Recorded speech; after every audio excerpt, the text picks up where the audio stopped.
Flamengo perde para o Fluminense e se complica no Campeonato Carioca. E pasme, galera, pode até fazer uma história negativa, né, que é disputar um quadrangular para fugir do rebaixamento. Vou falar sobre isso aí. Mas antes de começar a falar nesta catástrofe ou desgraça anunciada, peço a vocês que se inscrevam no canal Sempre Frá e já chegue metendo o seu dedão no like, que é muito importante, e comente também sobre essa matéria e compartilhe para geral. Acione o sininho das notificações e vamos deixar rodar esse vídeo começo, meio e fim, e com isso aumentando mais e mais as suas horas de visualizações e ficando cada vez mais próximo da monetização. É claro, fica aqui toda a minha gratidão, galera. Essa derrota, além das falhas do Flamengo que irritou a torcida e foram reconhecíveis, e agora respira pelo aparelho do Campeonato Carioca 2026, e um meio campo muito pesado, sem a menor criatividade. O time praticamente não criou nada antes da entrada do Cebolinha, né? E fez um jogo com o menor número de finalizações desde o empate contra o Racing, né? E com um jogador a menos, né? O Flamengo perdeu para o Fluminense, esteve irreconhecível em campo, né? Até para um time pré-temporada, né? Demonstrou um desempenho bem melhor contra o Vasco. As falhas foram individuais de Léo Ortiz, Emerson Royal, explico para cá de 2-1. No mais, a atuação foi muito aquém, muito ruim, vai muito além disso. Começando pelo campo muito pesado em função da chuva. Galera, muita chuva e o gramado ficou em estado lastimável. E aí eu pergunto, foi prejudicial para os dois lados?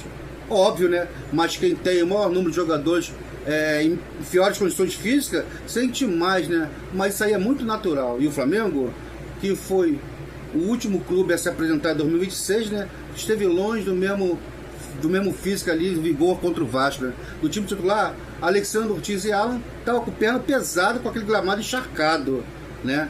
Num tempo ali da escalação, Felipe Luiz rodou o time, mas acabou rodando errado, entrando em campo com o meio de campo muito engessado, muito pouco criativo, com dois volantes de marcação, Alan, como sempre, muito mal, e Everton Araújo tentando ser criativo. Oh meu Deus, o técnico Felipe Luiz, que costuma dizer que a sua forma de jogar existe muito do volante, até se justificou na entrevista coletiva dizendo que não tinha outra opção, pois Pulgar só poderia jogar 45 minutos. Mas será que ele esqueceu que já improvisou Barella ali e funcionou muito bem? E o Ortiz também jogou e muito bem por ali. Fato é que o Flamengo em nenhum momento controlou o meio de campo, muito pelo contrário, o Fluminense com dois volantes de vigor físico, Bernal e Nonato, e o Lima também, que sabe marcar demais. Aí o Tricolor simplesmente tirou a bola do Flamengo, né? Só passava saído mais para cá, mas foi muito superior ao Flamengo, né? Além dos dois gols, né, o time tricolor chegou outras duas vezes com perigo no primeiro tempo. Em uma delas, a cabeçada de Guga e o chute de Serna, e uma grande defesa do goleiro Wendel. E como o Flamengo não conseguia ficar com a bola para criar, obrigava Pedro Luiz Araújo a recuarem para buscar jogo. O centroavante conseguiu fazer alguns dos pivôs, né, mas muito longe da área adversária, enquanto o camisa 7 tentou atacar de armador, mas sem sucesso. A única chance de gol rubro-negro no primeiro tempo foi na bola parada, na cobrança de escanteio de Carrascal, que desviou no meio do caminho, né? E a bola ficou afeição para Samuel Lino, só empurrar para o gol. Só para empurrar para o gol vazio. Mas ele errou o alvo aos 34 minutos, bizonhamente. A entrada de Pulgar no intervalo, no lugar de Alan, melhorou, né? E o passe também, que já era esperado isso, né? Porém, a troca já programada de Pedro para o Bruno Henrique piorou a equipe ofensivamente. A bola batia no ataque e voltava, e o Flamengo mal conseguia assustar. Foram só 7 finalizações, o menor número desde as 6 que deu um empate 0-0 com o Racing na Argentina na semifinal da Libertadores no ano passado, quando jogou todo o segundo tempo com um homem a menos. O Prata tinha sido expulso naquela ocasião. O Flamengo só melhorou a substituição quando entrou o Cebolinha, né? Melhorou bastante aquele lado ali. Ele fez um gol de bola parada em 27 minutos e quase empatou o jogo em linda jogada de que o Fábio fez um defesaço de 36. Atacante tem sido mais produtivo do que Samuel Lino neste início de temporada. E pela meritocracia não poderia ficar de fora desse time aí, né? Não pode ser a última opção. E com essa derrota, o Flamengo respira por aparelhos do Campeonato Carioca e corre sério risco de precisar jogar o quadrangular do rebaixamento, e que o time cai para a Série B do estadual, né? A iminente participação do grupo da morte não deixa de ser uma vergonha para a instituição. Mas pelo contexto, né, não chega a ser uma crise para o clube que prioriza e sonha com competições maiores. E ainda falando do jogo contra o Fluminense, né, para mim tivemos algum erro de escalação e não venha me dizer que não tinham outras opções, porque tinham sim. E sabemos que temos um elenco bem versátil, não podemos negar isso. E deixo aqui até alguns exemplos. O Ortiz é zagueiro e joga como volante, o Varela é lateral direito, lateral esquerdo e também volante.